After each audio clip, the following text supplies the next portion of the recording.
বাংলাদেশে যদি গণতন্ত্র নতুন বাংলাদেশ গড়ে তুলতে হয়, আওয়ামী লীগ ছাড়া সম্ভব না।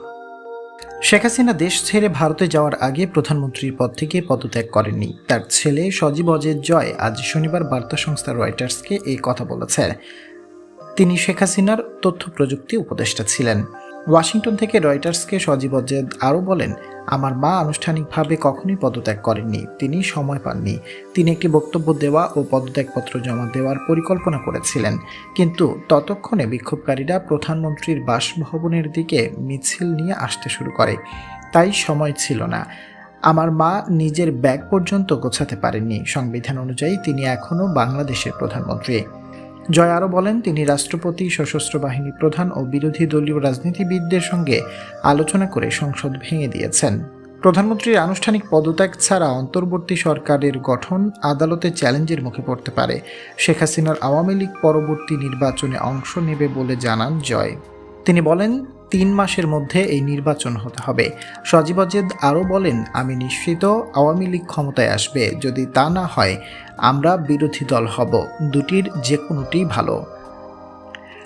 বিএনপির চেয়ারপারসন খালেদা জিয়ার সাম্প্রতিক বক্তব্যকে উৎসাহব্যঞ্জক বলেছেন জয়। তিনি বলেন, খালেদা জিয়া তার বক্তব্যে অতীতকে না টানার কথা বলেছেন। এটা শুনে আমি খুব খুশি হয়েছি। আসুন আমরা অতীতকে ভুলে যাই, প্রতিশোধের রাজনীতি পরিহার করি। আমরা একসঙ্গে কাজ করতে যাচ্ছি, তা ঐক্য সরকার হোক বা অন্য কিছু হোক। সজীব অজিত বলেন, বাংলাদেশে গণতান্ত্রিক নির্বাচনের আয়োজন ও গণতন্ত্র পুনরুদ্ধার করতে তিনি বিএনপির সঙ্গে কাজ করতে ইচ্ছুক ছিলেন। সামনে এগিয়ে যেতে তিনি তাদের সঙ্গে কাজ করতে চান। তিনি বলেন, অবাধ ও সুষ্ঠু নির্বাচন করার মতো আমাদের শান্তিপূর্ণ গণতন্ত্র রয়েছে। তিনি আরও বলেন, আমি বিশ্বাস করি রাজনীতি ও সমঝোতা খুব গুরুত্বপূর্ণ।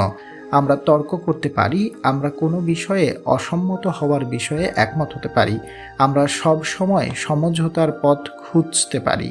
আওয়ামী লীগের পক্ষ থেকে প্রধানমন্ত্রী পদপ্রার্থী হবেন কিনা এমন প্রশ্নের জবাবে জয় বলেন, এই মেয়াদের পর আমার মা যেভাবেই হোক অবসর নিতে চেয়েছিলেন। দল যদি আমাকে চায়, হয়তো রাজি হব। বিষয়টি আমি নিশ্চিতভাবে বিবেচনা করব। জয় বলেন, আন্দোলনরত শিক্ষার্থীদের দাবি অনুযায়ী দেশে শেখ হাসিনা বিচারের মুখোমুখি হতে রাজি ছিলেন।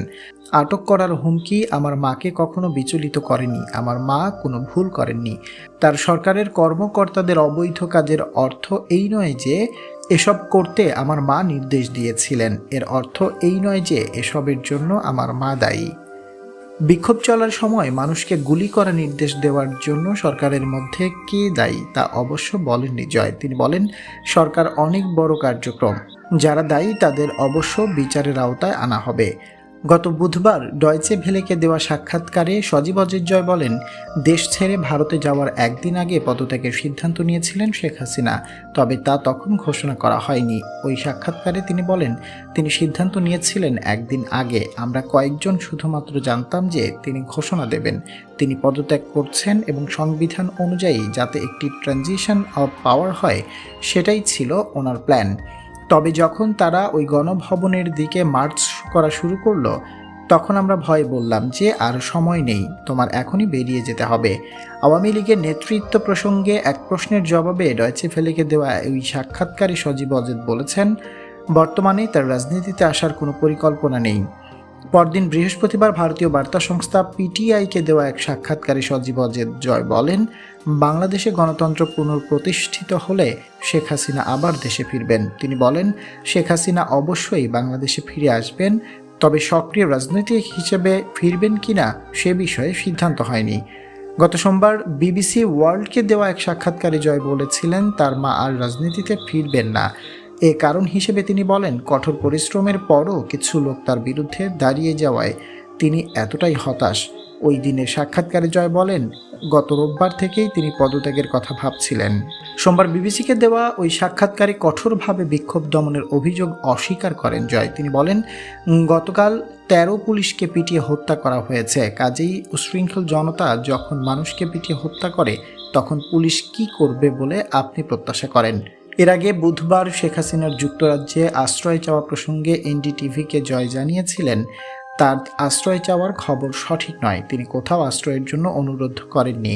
শেখ হাসিনার যুক্তরাষ্ট্রের ভিসা বাতিল হয়েছে কিনা সে বিষয়ে প্রশ্নের জবাবে সজীব ওয়াজেদ জয় বলেন, যুক্তরাষ্ট্রের সঙ্গে এ ধরনের কোনো আলোচনা হয়নি। 1 মাসের বেশি সময় ধরে চলা আন্দোলন, বিক্ষোভ, সংঘাত ও সহিংসতার মুখে গত সোমবার দেশ ছেড়ে ভারতে আশ্রয় নেন শেখ হাসিনা। সঙ্গে ছিলেন বোন শেখ রেহানা। এতদিন পর্যন্ত তিনি পদত্যাগ করে দেশ ছেড়েছেন বলে বিভিন্ন সংবাদ মাধ্যমের খবরে জানা গিয়েছিল।